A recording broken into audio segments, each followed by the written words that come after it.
பூங்காற்று நேயர்களுக்கு வணக்கம். நான் ஆர்ஜி விஸ்வநாதன். நான் பிறந்து வளர்ந்ததெல்லாம் தஞ்சை ஜில்லா மன்னார்குடி தாலுக்கா ராஜப்பயஞ்சாவடி என்ற ஒரு கிராமம். அந்த கிராமத்திலே ஒரு சிறு குடும்பம். என்னுடைய தந்தையார் ஒரு கிராம கணக்கு பிள்ளை என்று சொல்வார்கள். அந்த காலத்திலே நாங்கள் 10 பேர் பிறந்த குடும்பத்தில் 9வது பையனாக நான் பிறந்தேன். ஏழ்மையான குடும்பம்தான், சற்று நிலம் உண்டு. அந்த நிலையிலும் எங்களை விடாமல் தொடர்ந்து படிப்பதற்கு வேண்டிய எல்லா முயற்சிகளும் செய்து, எங்கே கடன் வாங்குவாரோ கஷ்டப்படுவாரோ செய்து எங்களை கொண்டு வந்தார். அங்கிருந்து படித்து தஞ்சை சரபோஜி காலேஜில் பியூசி படித்து, பின்பு பாலிடெக்னிக் காலேஜ் படித்து, அங்கிருந்து சென்னைக்கு நான் 66 வந்து விட்டேன். நான் பிறந்தது 1944. அப்பொழுது தமிழ்நாடு எலக்ட்ரிசிட்டி போர்டு ஆரம்பமான இடங்கள் 800 ஜேஇயாக கொஞ்ச நாள் பணிபுரிந்தேன். ஜூனியர் இன்ஜினியராக பணிபுரிந்தேன். பிறகு எனக்கு சின்ன வயதிலிருந்தே வியாபாரம் செய்ய வேண்டும் என்ற ஒரு நோக்கம் உண்டு. அந்த நோக்கத்திற்காக நான் அந்த வேலையை ரிசைன் பண்ணிவிட்டு சொந்த தொழில் ஆரம்பித்தேன். அது எப்படி என்றால் இன்ஸ்ட்ருமெண்ட் சேல்ஸ் அண்ட் சர்வீஸ் அப்படின்னு ஆரம்பித்தோம். ஆர்கனைசேஷன் என்னோட கூட படித்த நண்பர்கள் அவர்களெல்லாம் அது ஒரு 10 ஆண்டு போகும்போது எனக்கு கிட்டத்தட்ட 30-31 வயதாயிற்று. அந்த காலகட்டத்திலே என்னுடைய மனையார் ருக்மணி அம்மாள் என்பவரை மணந்து கொண்டு எங்களுக்கு 2 மகள்கள், ஒரு பையன் ஒரு பெண், இருவரும் பிறந்தார்கள். நான் வியாபாரமும் பல இடங்களில் செய்து, மெயினாக முக்கியமாக சொல்லப்போனாக இன்ஸ்ட்ருமெண்ட்ஸ் எல்லாம் சொல்ல போகக்கூடிய காலேஜ், ஸ்கூல்ஸ் இது மாதிரி இடங்களுக்கு சப்ளை செய்ய வேண்டிய பொருள்களை எல்லாம் செய்வது தான் என்னுடைய வேலையாக இருந்தது. எனக்கு இந்த பின்னாடி ஓல்டு ஏஜ் என்ன வரும், அதில் எப்படி வாழ வேண்டும் என்ற பற்றிய சிந்தனைகள்லாம் அதுக்கு ஒன்றும் கிடையாது. நம்ம ஜாலியாக இருக்கோம், சந்தோஷமாக இருக்கோம், ஹாப்பியாக இருக்கலாம் அப்படிங்கிற எண்ணத்தோடு தான் இருந்தேன். இது வரவே இல்லை. என் நண்பர் ஒருவர் ஒரு சின்ன ஒரு உதாரணத்தை சொல்ல வேண்டியிருக்கிறது. அவர் பேங்க்கில் பெரிய ஆஃபீஸராக இருந்தார். அவர் கேட்குறார் என்ன ஒரு நாள், என்னடா உனக்கு வேண்டிய எல்லாம் நிறைய சேர்த்து வைத்திருக்கிறாயா என்று கேட்டார். சேர்த்து வைத்திருக்கிறாய் என்று அவர் மீன் பண்ணி என்ன சொல்கிறாய் என்று கேட்டேன். அவர் சொன்னார், இல்லைடா உனக்கு காசு பணங்கள் இருக்கிறதா, பெண் பையங்களாக இருக்கானே, அவர் படிப்புக்கெல்லாம் பணம் வேண்டுமே, இருக்கா என்று கேட்டார். இருக்கிறது என்று.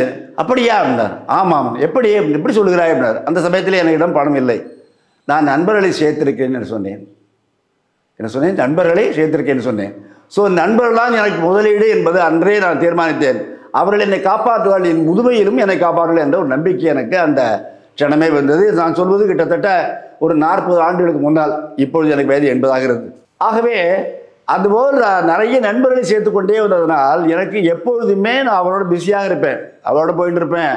அந்த குடும்பங்களை செய்வது, அந்த குடும்பங்களோட கஷ்டங்கள் இருந்தால் எடுத்து செய்வது, ஏதாவது பிள்ளைகள் படிக்கல அழைத்து கொண்டு வேறு காலேஜுகளை சேர்க்கறது, அப்புறம் ஏதாவது உடம்பு முடியாத இருந்தால் ஆஸ்பத்திரிக்கு அழைச்சது, அங்கே கூட இருந்து வைத்தியம் செய்து கொடுப்பது, இதுபோல் நிறைய பணிகள். இங்கே பார்த்தால் இந்த நான் 30 ஆண்டுகளாக இந்த சிட்லப்பாக்கத்திலே நான் வாழ்ந்து கொண்டிருக்கிறேன். இங்கே உள்ள ஒரு கேர்ஃபுல் அசோசியேஷன், ஒரு அசோசியேஷன் இருக்குது. அதற்கு ஏறத்தாழ ஒரு 20 ஆண்டுகள் நான் தலைவராக இருந்திருந்தேன்.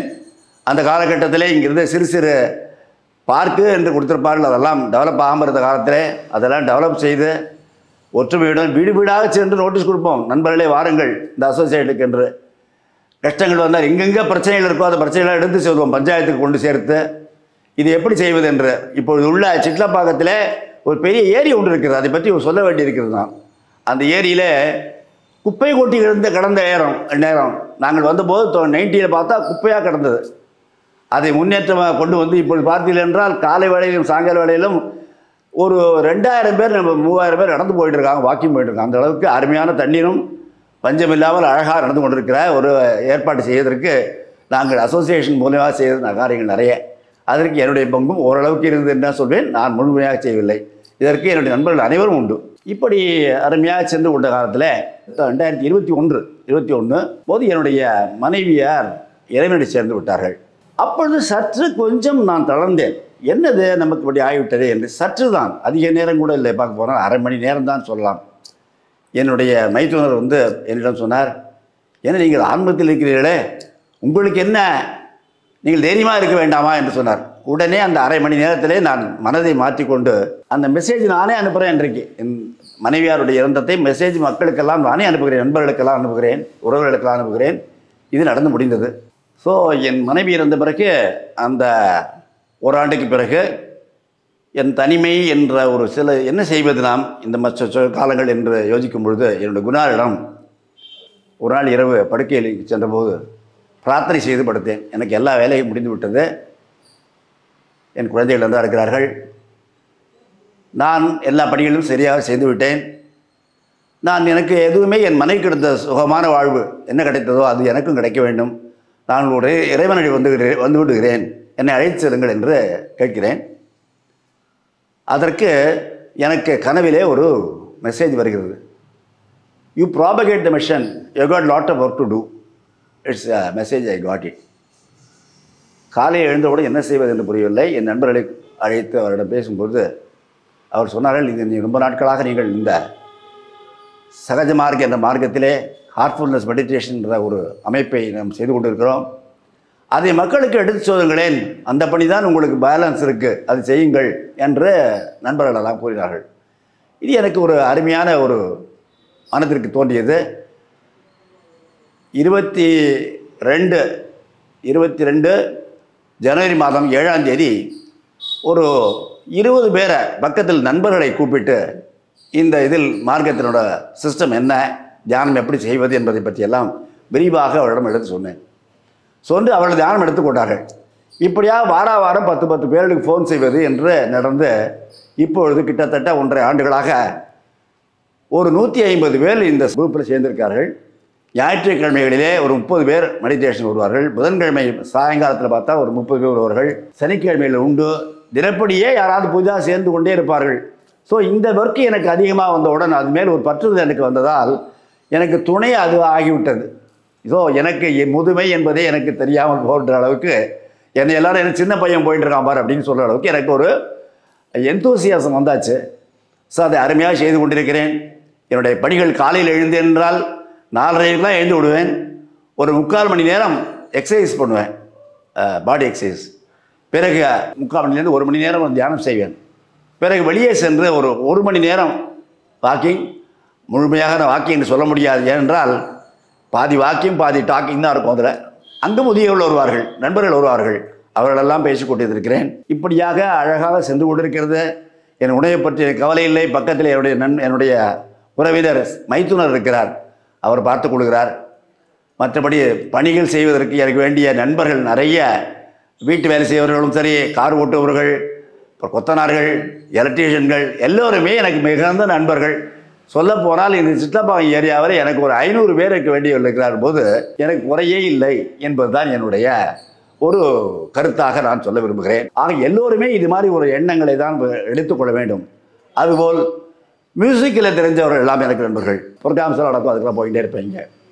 அதே மாதிரி குழந்தைகளுக்கு நிறைய குழந்தைகள் தாய் இல்லாமல் தகப்பனா இல்லாமல் இருக்க குழந்தைகள்லாம் படிப்பு இருக்குது, கஷ்டப்பட்டு இருக்கக்கூடிய குழந்தைகள்லாம் இருக்குது.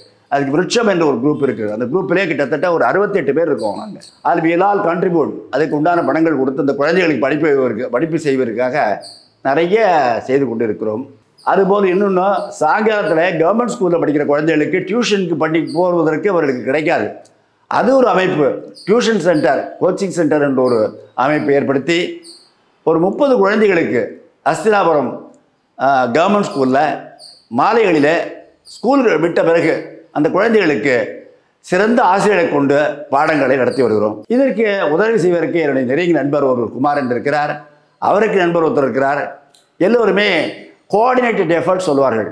கோஆர்டினேட்டட் எஃபர்ட்ஸ் இருந்தால் தான் இதெல்லாம் பண்ண முடியும். இந்த மாதிரி காரியங்கள் செய்வதற்கு அதற்கு செய்கிறார்கள். இதுபோல் சில இடங்களிலே கோயில் கட்டுவதற்காக சில பேர் வருவார்கள். மாதிரி இடிந்து போகிற கோயில்கள் இருக்கிறது, அதை புனரமைக்க வேண்டும், என்ன செய்வது என்று. விஸ்வநாதன் போவோம், அவர் தான் நோட்டீஸ் அனுப்புவார், எல்லாருக்கும் அனுப்பிச்சுடுவார், பணம் அனுப்பிச்சுடுவார். அதே போல் செய்வோம். உடனே ஒன்றும் செய்ய வேண்டாம், இதை செய்ய வேண்டும், உங்களால் இயன்றதை செய்யுங்கள் என்று சொன்ன உடனேயே பணம் அனுப்பி விடுவார்கள். ஏன்னால் நம்பிக்கை, நாம் நடந்து கொள்ளும் விதம், நம்ம மேல் அவர்களுக்குள்ள நல்ல ஒரு அன்பு, இதுதான் காரணமாக இருக்கும் என்று சொன்னேன். ஸோ இந்த அன்பை பிறப்பதற்கு இந்த ஹார்ட்ஃபுல்னஸ் மெடிடேஷன் என்ற அமைப்பு எனக்கு மிகவும் உறுதுணையாக இருக்கிறது. இந்த ஹார்ட்ஃபுல்னஸ் மெடிடேஷன் என்பதை இந்த பூங்காற்று மூலமாக எல்லோருக்கும் எடுத்து செல்ல வேண்டும். இது ஒவ்வொரு வீட்டிலும் எல்லோருமே அபியாசிகளாக வேண்டும். அபியாசி நான் சொல்வது அதை பயிற்சி செய்ய வேண்டும், தியான பயிற்சி செய்ய வேண்டும் என்பது என்னுடைய வேண்டுகோளாக எடுத்துக்கொள்கிறேன். ஏதோ எனக்கு மனதில் பட்டதை உடனே சொல்லியிருக்கிறேன். இது உங்களுக்கு எந்த அளவுக்கு உபயோகமாக இருக்கும் என்று தெரியாது. அதில் முதுமையிலும் நன்றாக வாழ்வதற்கு அன்பு செலுத்துங்கள், எல்லோருடன் அன்புடன் இருங்கள், உங்களுக்கு முடிந்ததை பிறருக்கு உபயோகம் செய்யுங்கள், உபயோகமாக இருங்கள். ஹெல்த்தை நல்லா வச்சுக்கோங்க. எப்போதுமே கீப் யுவர் ஹெல்த் இன்டாக்ட். அதுக்கு வேண்டிய பயிற்சி, உடற்பயிற்சி, அப்புறம் தியானம், வாக்கிங் சொல்கிறாங்க. இப்போ ரொம்ப வாக்கிங் வெரி வெரி இம்பார்ட்டன்ட்றாங்க. அதெல்லாம் ரொம்ப அவசியம்னு தோன்றுறது. இதெல்லாம் நீங்கள் எல்லோரும் செய்ய வேண்டும் என்று நான் மிகவும் விரும்பி கேட்டுக்கொள்கிறேன். பூங்காற்று நிகழ்ச்சிக்கு என்னை பேட்டி கண்டவர்கள் அனைவருக்கும் என்னுடைய வணக்கத்தை தெரிவித்துக் கொள்கிறேன். பூங்காற்று இது நாளைய நல்வாழ்விற்கான வழிகாட்டி.